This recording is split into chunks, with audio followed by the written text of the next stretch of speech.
but we know I'm petty. Yeah. But still. Well. Anyways, Racket Rundown brought to you by Wilson. We'll jump right into it. Jannik Sinner takes back the world number one, winning another Paris Masters. It's almost like we say he's winning, and it's like, oh, it's like just water's wet. Yeah. Sinner wins again. FAA making a late run for World Tour Finals. Currently sits just. Musetti can beat him if he gets to the semis or finals of something like that. 250, but he is outside looking in, inside out, whatever. Musetti wins enough matches of the 250, he's in over FAA, and FAA is choosing not to play the 250 to get in himself, not taking a wild card to pursue that spot. I think we can talk about that more a little bit later. Vicky Mboko wins huge in Canada at the 1,000. Massive story. Then kind of struggles a little bit for the first time of the year. You know, that we talk about pitchers coming up from the minor leagues and, you know, all of a sudden, can their arm handle 200 innings, right? I think that's a rational thing to ask about someone like Vicky Mboko, who between the tours, minor league and, you know, the main tour, won 60 matches this year. Techie Sean. But then finishes strong. 14. Yeah, I feel like she needed that. You know, I think the season unraveled a little bit after Canada. I think there were some injuries.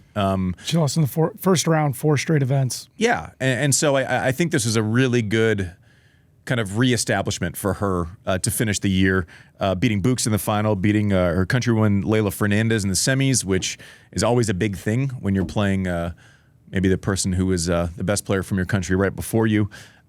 Justin Novak is going to play in World Tour Finals, which is good news for everyone. Does anyone, ever get it wrong? Does it ever go sideways when Novak is in a tournament? Absolutely not. You know, you want him. He's the most accomplished player of all time. Happy trails to Rohan Bopanna, shutting it down after 22 years on tour. Crazy. Is that right? That's what I'm reading. Man. Got to number one in the world for the first time at 44 years old. Just generally well-liked on tour. A responsible citizen, has done a lot, as much off the court, if not more, than he did on the court. So happy trails, happy other side with Bopanna. JW, thoughts?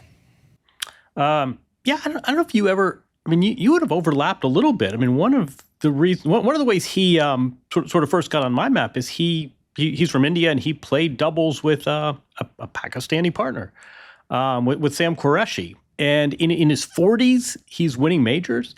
You know who else? Retired officially?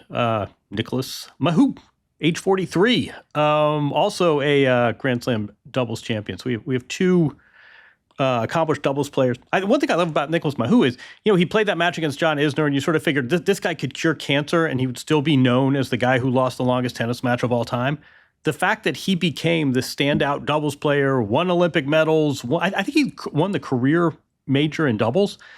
This guy really redefined himself after that long match. He got a nice send-off at Paris as well. So yeah, two titans of doubles, both in their 40s, both retired this week. I always realized I retired really young when we're announcing Mahut's retirement and we were in juniors together. I've been gone for 13 years. That's crazy. Happy trails, though. Yeah, I mean, obviously the most well-known for the mania around the match with Isner, but probably the most accomplishment, on the doubles tour. Great grass court player, liked to come forward. Almost a bit of a throwback, right? Caught in the middle of the Luxilon generation. But happy trails to Bopanna and Nicolas Mahut.